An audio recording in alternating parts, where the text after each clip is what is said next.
Thank you very much for still being here. I realize I'm the last thing between this and your dinner or relaxing, so sorry about that. It has been a long day. My name is Lainey Zhou, and I should use work first. I work for Elsevier as a publisher, and I'm responsible for a list of mechanics journals. I'm based in Oxford at the moment, but originally I'm from China, so I moved to Oxford about 2 years and a half ago. I'm still working on my English, but I hope you understand me. Before I start my presentation, I have a very good friend, David Taylor, Professor David Taylor here. So he's editor of one of my journals, Journal of the Mechanical Behavior of Biomedical Materials. It's a long name. David usually gives author workshops like this, but I didn't realize he would be here this time, so I said I'll do that, but then I realized he will be here, so he will help me out if you have difficult questions. Okay. Right, so what I'm going to talk about mainly includes what a publisher or a publishing company do nowadays. And obviously the main topics which cover a few important aspects of how to get your papers published. Because a lot of people here are experienced authors already, so you probably don't need me to tell you what to do. But for the rather young authors, I think you might benefit from some of the content I'm going to share with you. And then I want to touch base on open access because it's rather a hot topic nowadays, especially in the UK or in Europe. EU and UK are pushing open access movement quite aggressively. And a little bit on publishing ethics as well. We do have to, I think David spent some time on dealing with some ethical issues, so I want to share some information with you so that you don't have to deal with it yourself. I hope to probably finish it within 45 minutes, but it's still quite long, so if you want to leave, I won't hate you. So the publisher's role, this is more like a traditional role we play, obviously. So I think a lot of people here already know what a publisher do, or at least what our journals, how our journals work. So we would solicit or receive submissions. That's the first step of a journal in terms of the peer review cycle, I would say. And then we manage peer review process. So we have editors like David or Luca or Neil or 3R Elsevier editors. They would basically manage peer review process with some support from Elsevier or from other publishers if the journal doesn't belong to Elsevier.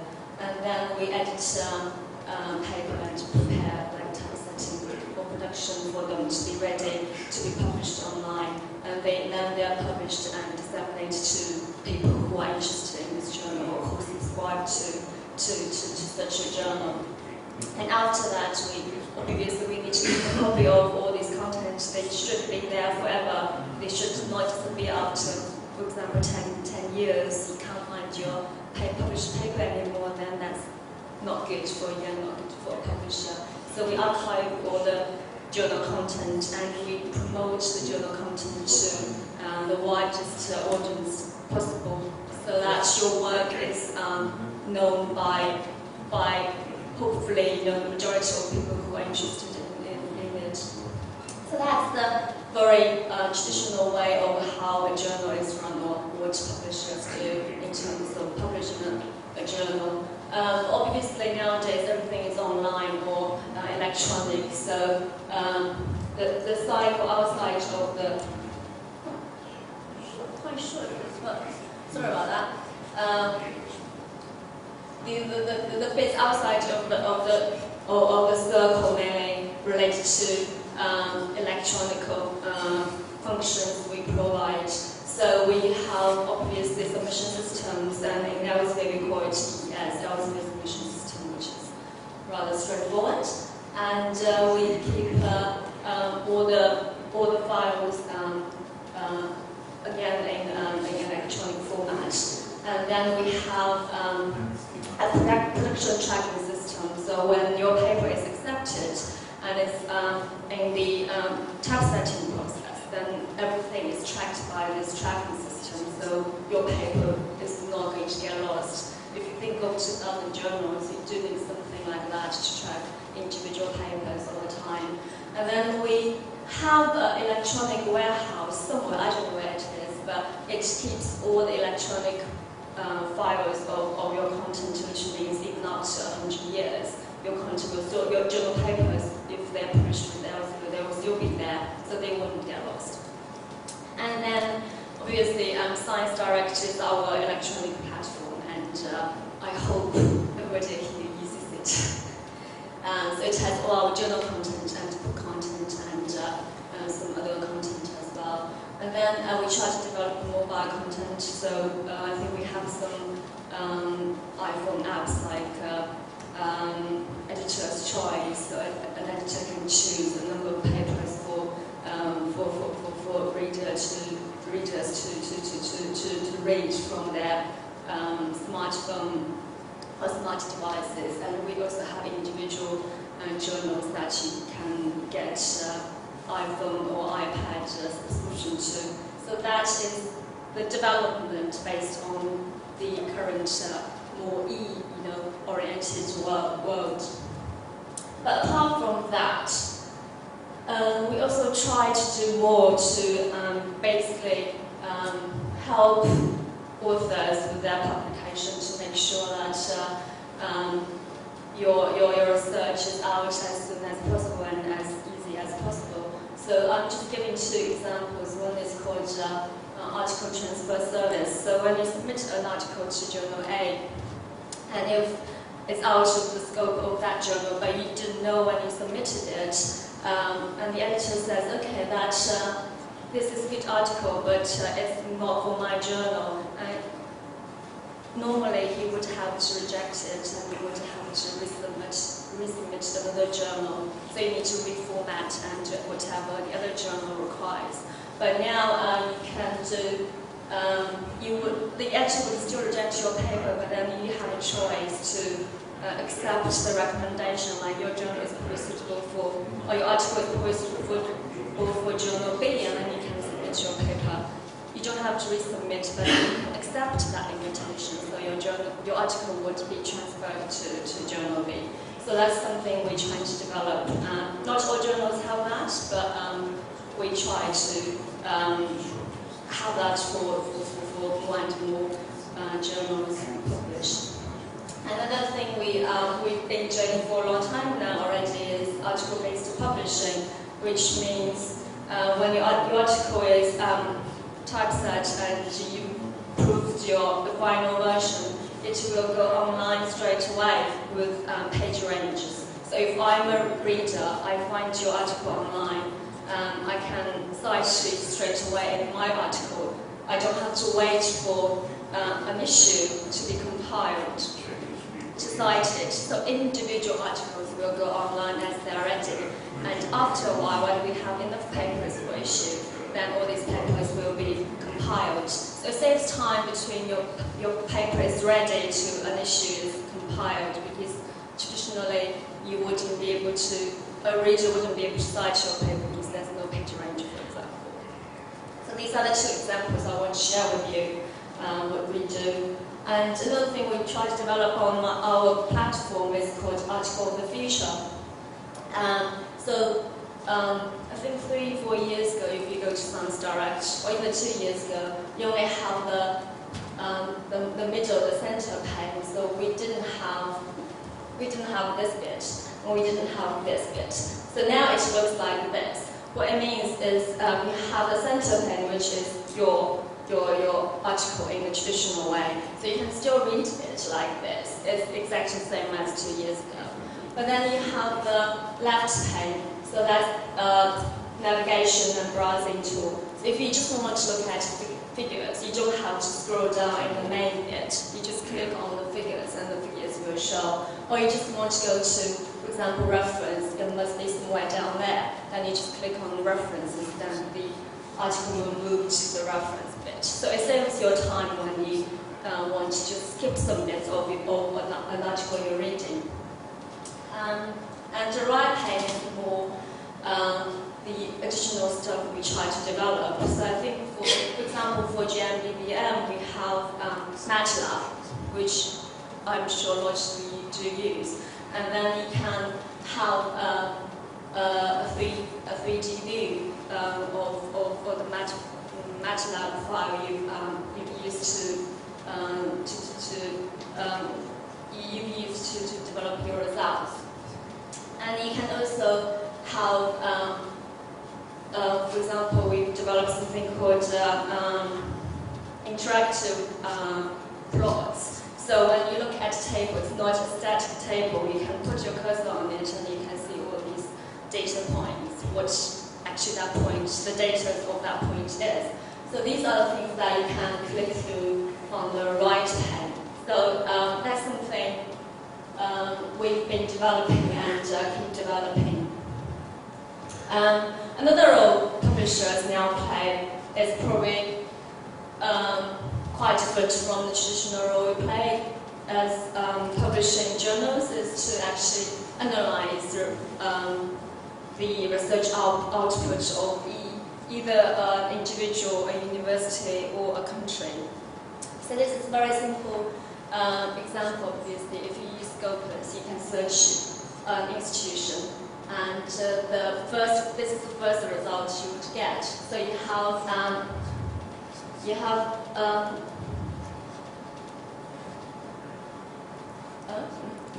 right, somewhere here you have how many papers this university has published in the past in the journals that Scopus has to cover. And then you have, which universities or institutions this particular university has been collaborating with. And then you have, the journals this university has published on here. And then you can also have a pie graphic, and you can see what disciplines or what is the percentage of papers the university has published in different disciplines. So, for example, I think I can ignore all this bit, and it should be Università di Casino I was talking about. So this university, apparently engineering is quite strong. It has 34% of articles published in the discipline of engineering. And then you can click through all these blue bits to find more details of this university. Or you can search a person, how many papers this person has published and what is his index, or what is the most highly cited paper this person has published. All these things you can do with Scopus. And another tool we've been developing is called Cyber Spotlight. And in this one, you can then, if I look at University of Catania, then you can look at, how many collaborators they've got in different regions. So for University of Catania, they collaborate with 80 institutions in North America, for example. So that gives you a picture of how international the research is carried out in that particular university. So that is the change of the role of publisher. I just want to give you a very simple, very high-level overview of what we are doing and what we can help you with. And if you're interested, you can come to the afterwards, and I have more details to share. Okay, now I think I need to come back to the real point of this workshop. So how to get published? The first stage is obviously before you write a paper, which journal your research should be published. So I think everybody knows about this. You probably know better than me, different types of articles. So the majority of the papers would be for articles. So you write a complete, comprehensive paper about your research. And then another type is letters or short communications, which allows you to quickly, come up with a short article with the significant research you've done, but you don't have to spend hours and hours to make it a very comprehensive one. So if you have a very important discovery, you have a breakthrough finding, you probably want to have it out as soon as possible, then you can use letters to start with. Oh, that's better. Great, thank you. And afterwards, you can, develop that article to a more comprehensive one to be published as a full article. And review papers, it's a very good way of summarizing a field, a topic, what has been developed in the past 10 years. But I always say that if you're a student, then probably try not to write a review article, because I think most of them will be rejected. David is nodding, so. And I think for GMBBM, we also sometimes publish book reviews, right, David? Yes, that's yeah. Good. So that's another type of articles that you could consider. How to choose the right journal? Again, I'm sure lots of you already know, which journals you can publish with your research after a long time in doing research. But for the young scientists, if you haven't experienced a lot, if you haven't, if you're doing something really new, different from you normally would do, and you don't know where to publish, then there's something we've developed. Obviously, you can ask your supervisor, ask your colleagues, but if you just want to, if you don't really know, have no idea, then there's something. I think all the publishers would have something similar, and we call it journal finder. So what you do is basically to put the title of your article and the abstract of your article, and you click, what disciplines you want to look at, and then it will lead you to the journals that would be relevant, and then you can select from those journals, if the impact factor is high, and if it's in, if it published, for example, letters, because you want to publish a letters article, something like that. And then once you've identified a few journals you want to publish, we want to look at the guide for authors. I'm sure lots of you do read the guide for authors, but some of you don't, and sometimes you miss out important information. Like, I was talking to David about your paper, your way, which is something we implemented in quite a number of our journals recently, which allows you to just submit your paper without formatting it strictly according to the journal format. So it saves your time, and you can upload it as a PDF, and you only need to upload the source files once it's accepted. So if you don't read this, then you don't really know if that's possible, and you spend hours trying to format your article. So some information like that you would miss if you don't read Guide for Authors. And other information, such as, some journals have very weird requirements. I don't want to, for example, one of my journals, editor insists on not having web citations, web references, and he's very keen on not having it. So if you include that in your article, he would just reject it, like, I don't want that. And I can't persuade him to ignore that. I'm like, you can ignore it now, but later, when we can tell the author you should remove that, but he would not listen. So if you, that would be in a guide for authors, but if you don't read it, it means you waste probably a couple of weeks. You submit and it's rejected for a small problem, and you need to resubmit again. So I do encourage you to read it. I don't know why it's not very clear. So that is the preparation you would do before you start your process of writing an article.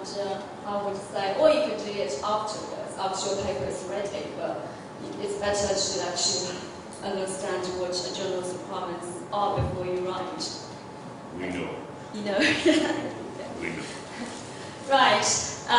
For the people, who already know this, you can. So the process of writing, that is recommended that you don't start from the top, you start from the bottom. So you don't write your article or abstract first, you write your figures and tables or your data first. And then you think of your methods and results and discussion, conclusion, and what is your introduction. And then you think of, what would be a good title for my article, and then you try to summarize your abstract. So that's something I'm sure you're already doing that, but if you haven't done this, it's just, one option of writing up your article. And obviously, acknowledgement, references, and supporting materials can be left to the end, or if you want it beforehand, that should be fine. So I'm just going to quickly go through all the different sections of an article, just to give you some idea of what could possibly be a problem or what could possibly be improved. For the title, it's just some examples of what could be a problem. So for the first one, obviously, the title is very long, very difficult to read, and a lot of words like observations on nature can be removed. So the idea here is to make your title as short as possible or as concise as possible. And the second one, if you read the title, it's really quite broad. It doesn't really mean anything. It can be any antibiotics or can be any bacteria. So again, the point here is you want to make it as specific as possible. So what exactly is what is the actual action? What is the bacteria? And the third one, English needs help. So that what can you say? You just need to improve your English, I suppose. Just a few examples. And then keywords. So I think keywords are actually quite important because lots of abstract and indexing database would use keywords. Sometimes publishers like myself, I would need to do some analysis using scopus to find particular articles or to understand the trend of a research field, then I would need to use keywords. And my frustration sometimes is I can't really find the right keywords. So the keywords that are most used are the very broad ones like damage. I suppose in fracture mechanics, you do need to use a lot of like fracture or like crack or things like that, but try to use more specific keywords that would describe your research that's different from other research, I suppose. And abbreviations, that's something I still remember from many years ago when I was a copy editor. I used to mark out on the paper, abbreviations used the first time, but it's not given the proper, the full name of the keywords. So what I'm trying to say is you need to only use well-established keyword abbreviations as keywords, like, for example, DNA, then everybody knows about it. Because I think the reason behind it is you can't always expect the readers are in the very research field you are in. So especially if it's interdisciplinary research, you would have probably a chemist, for example, to read your article, or materials science to read your material scientist to read your article. So if you give your keywords in abbreviations, then they might not understand what it is. So I think that's the reason why you want to give out the full name at least the first time. And this is an example of what is the article and related keywords you could use. So that's keywords. Abstract. Everybody can write good abstract, I think, because you summarize your research and you know your research very well. I think the key point which make it rather accurate and rather brief. A lot of journals, which if you read the guide for authors, a lot of journals would have word limits on abstracts. So, for example, 150 words or 200 words. Some might go up to 250 words, but there will always be a limit. Also because abstract is, again, used in indexing and abstract databases, and they are free for everybody to read, so you want it to be easily read, I suppose. So you don't want to write 500 words abstract. That would take a lot of time to read. And I've given 2 examples just to let you know that the first one is from, I think it's from one of David's articles actually. And you can tell him if it's well written. But I have these examples here to tell you that a lot of journals now use graphical abstract. So you would still have your abstract, but then you have graphical abstract to use figures and graphics to summarize your article. And personally, I think I would probably prefer this because I'm a more visual person than, I don't like to read this. I like to look at this, even if I still don't understand because I don't understand research. But it's probably catch people's eyes more easily if you have this, and especially when you have the option, you should probably take advantage of it. That's abstract. And then it comes to the main text of your article. Just let me know if you already know all of this, then I'll skip, okay? Introduction, obviously the main 3 elements would be, first you need to address the problem. Why do you want to do this research, right? That's the most important thing. If there's not a problem, you wouldn't want to do the research. And then you need to identify the solutions and limitations, which means you would cite a lot of other people's work. And I want to point out here, and I hope David, or do you have other editors here, would agree with me, when you cite other works, just make sure you don't copy and paste, because you might run into risk of plagiarism. So make it simple and try to summarize other people's works in your own words. And then you want to say what you want, what is your goal, what you want to achieve. So that's the main elements of introduction.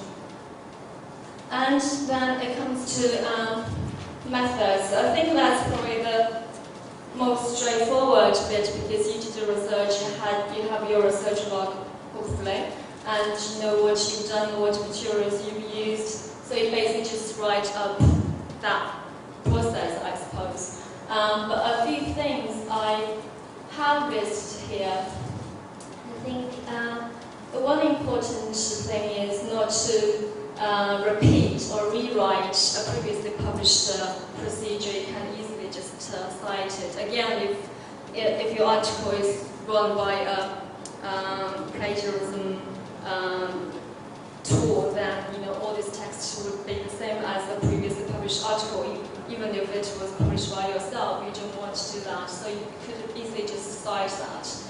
And then you want to make sure that if somebody wants to repeat your research, they would be able to repeat your research based on the procedure. So you need to give all the detailed information, especially what kind of equipment you used, what kind of materials you used. Because even if it's different supplier, the results might be different. So that's something to bear in mind. And if you're in bio section, then you want to make sure you follow all the ethical standards. Results. Obviously you want your main findings to be listed in your results. And if something unexpected came up, you probably also want to highlight that. And You also want to provide statistical analysis if that's available or if that's necessary, and you want to include illustrations and figures. So these are all the basic things. What I want to say is we try not to keep all the results. And as it says here, you want to highlight the main findings, and the smaller ones, we have something called supporting materials or supplementary materials. You probably want to put those in that section so that your main findings are more obvious to the readers. And another thing I want to point out from a publisher's point of view is when you include your illustrations or figures, try to use white, black and white. If you have line figures, for example, you want to use different types of lines instead of different colors because it's more expensive.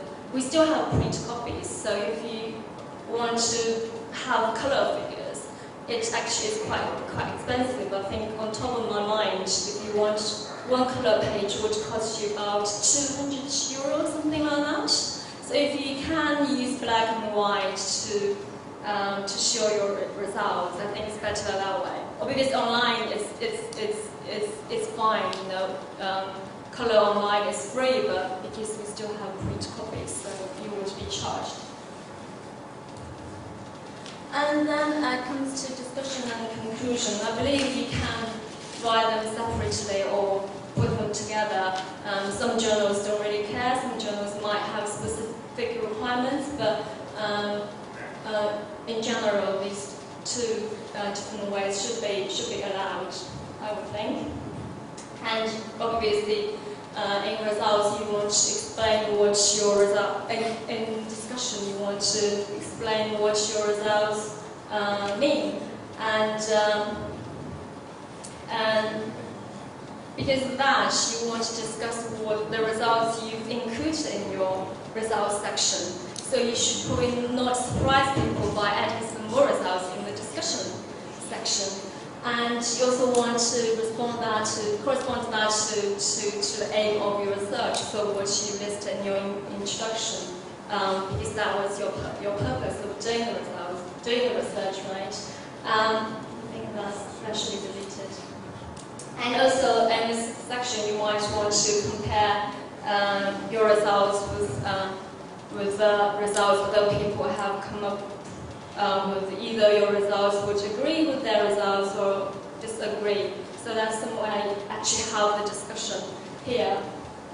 And part of the conclusion, sometimes conclusions could be quite short, or they can be mixed. But if you separate them, I suppose in conclusion you want to provide just justification of your work, you know, to indicate the significance of your work, how much it has advanced science, for example.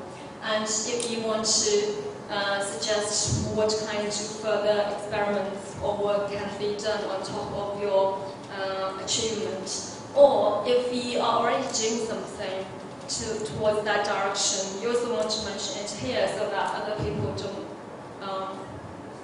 you know, copy what you've done, because you've already stated that I'm doing this already, so don't do it. So that's this section. I think I still have time, but okay. Acknowledgement. I just want to point out one thing. I'm sure this is all very familiar to you. Just when it comes to proofreaders or somebody who helps with your language or whatever, just be sure that I will touch base on it later, but they can sometimes be mixed with an author. So if this person hasn't helped with your actual scientific work, he or she should probably be acknowledged here instead of being listed as an author. And reference. So I think one important thing is really not to cite a lot of your own works, or sometimes some editors might encourage you to cite papers published in that journal, which is not ethical either, because in the end it would damage the reputation of either yourself or the journal, and it can be easily found out, to be very honest.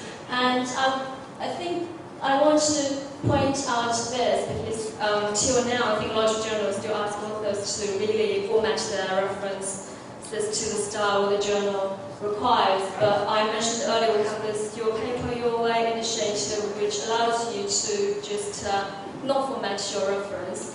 As long as you provide what information the reference should include, then at the typesetting stage, your references will be converted automatically to the reference style or journal requires. So again, read the guide for authors. If that's a service that's available, then it will save you a lot of time. And also try to read all the papers inside. Okay, language. We are asked this question quite often, even when I appoint a new editor. They are worried that they need to edit the language, and it will take up a lot of their time, and the job would be a huge one. So we try to tell them that as an editor, you're not supposed to edit the language. The authors should be responsible for that. So as an author, you should not expect the editor-in-chief to actually help with your language. Make sure that's your own responsibility. And you can either ask your colleagues to help you, or there are some resources available if you want to pay for it. I'm not encouraging, but I'm just saying if you want to use it, you can use it. Okay, so that's about the article itself, and I want to have probably 5-10 minutes to talk about open access and ethics issues. Yes. So open access, I don't know how big it is in Italy or in Portugal or in Spain in terms of open access. Are you encouraged to publish open access? Do you get funding to publish open access? No? Right, okay. I know Francesco's journal is open access. It's very difficult. Right, okay. We don't have enough money. Yeah. You don't need to pay for this journal. How many people have published in an open access journal? Not in my case. I'm sorry, but all of you, because you published in... Yeah. You're free, Journal. you don't care. Okay, so not many anyway. Right. Okay. So as publisher, of course, we want to provide all the options available to authors. And if you want to publish open access, then you can. If you don't want to, you don't have to. So I just try to explain a little bit. I don't know if I would be able to, but I try to explain the differences between different types of open access options. The first one, gold open access, which is mostly encouraged nowadays by especially funding bodies like Wellcome Trust or Research Council UK. What it means is authors will pay to publish an article either, yes, I think it's here, either in a fully open access journal or traditional journal but with open access options. So what it means is author will pay, and how much you will pay depends on how much the journal will charge. And I think averagely you would probably need to pay €1,700 per paper, but if you want to publish on Nature, it might be $5,000, or if you want to publish on a smaller journal, one of my journals only charges $500. So it really depends on the reputation of the journal, the length of your article, and the discipline your research is in, basically. And you get papers of reviews that are free online to everybody. And as the author, because you paid for the publication, you have the copyright of that article. And you also have the choice to give readers what they can do with your article. So that's gold open access. And as I mentioned, there are two ways. One is open access journals. So this is, the whole journal is open access, all the articles are open access, and all the papers are either paid or sponsored by a funding body, or by Elsevier sometimes, or another publisher. And open access articles is another option, so like for J and BBM, or theoretical and applied fracture mechanics, or engineering fracture mechanics. I'm just thinking of the editors we've got here. All these journals have the option for you to sponsor individual articles. So if your article, you want to publish your article open access, you can just pay for that particular article. But the journal is still under the traditional subscription model. And this is probably more welcomed by researchers because all these journals already have reputations. So these are good journals. And it's your choice. You don't have to pay, but if you want, you can.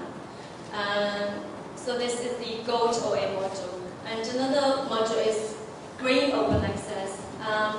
So it's mainly manuscript posting, I would say.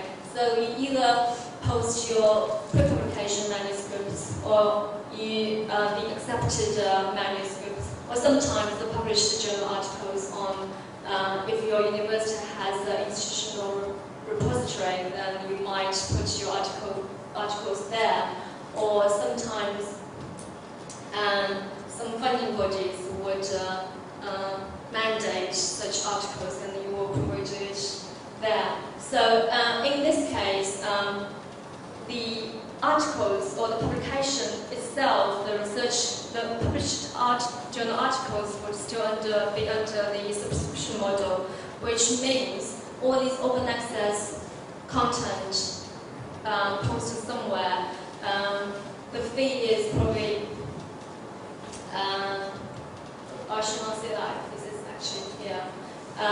So the problem here is, because you would probably post your pre-publication manuscripts or your accepted manuscripts, and these are not the final versions of your article. So sometimes there will be errors that haven't been corrected, and when readers read your manuscript, it's probably not the same as the final published article. So that's the problem that might occur if you have changed your article a lot at the publication stage.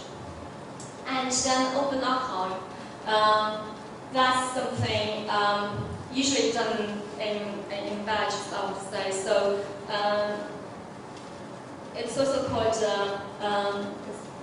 delayed access. So when, for example, your article is published under the traditional model, after 12 months, your article will be free to everybody, or after 24 months, depends on, again, different subject fields and depending on journals as well. It's called open archive.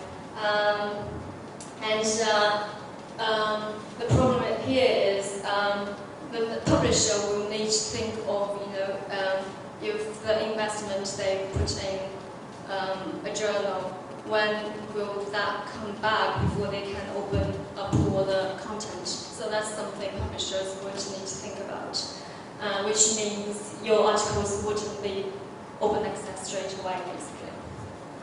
So these are three main open access options.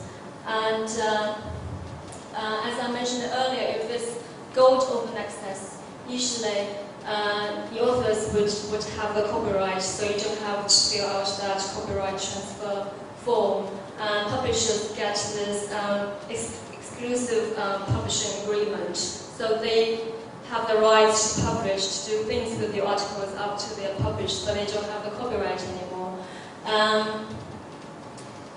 From the user side, so that's your agreement with the publisher, but your agreement with the users, they are called CC license, and they're different licenses, and these are updated very frequently, regularly. So the first one is the most strict way. So you say, I'm an author and I want readers to only copy and distribute my article. This is open access, that's obviously allowed. And they can't do anything else with my article. So that's the most strict license you want to give to readers or to users.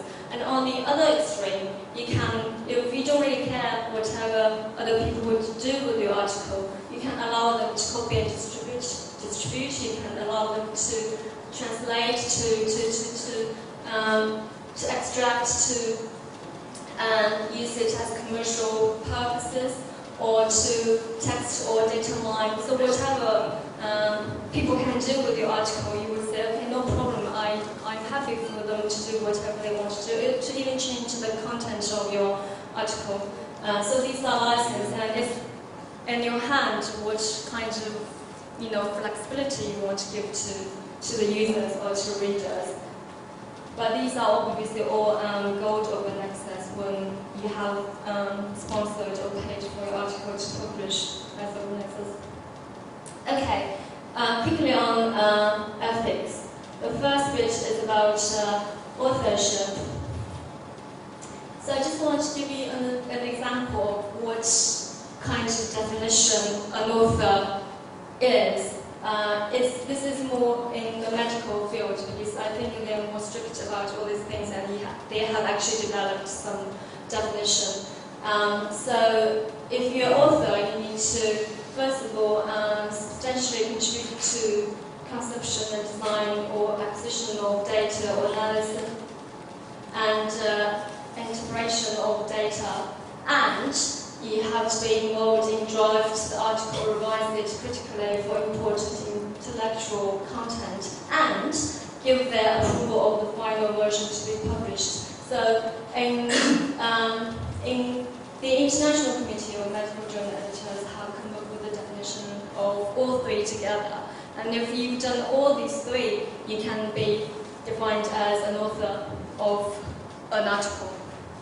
So I think different journals have different standards or different criteria of what an author can be, but you probably do want to make sure that you are involved in the scientific research and you are involved in the writing of the article, whatever extent that will be.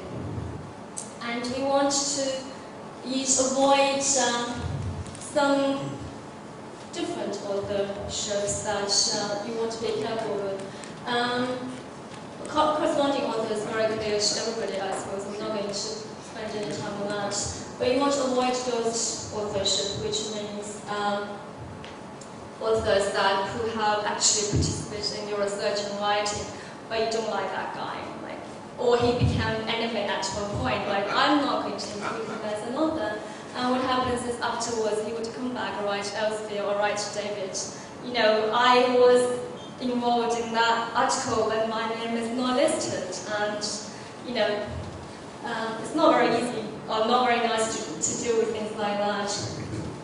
And another authorship is called gift authorship. I think because I'm from China, a lot of this happens in China, because the department head is very important, and I'm just a PhD student, so I will add his name to every single of my articles.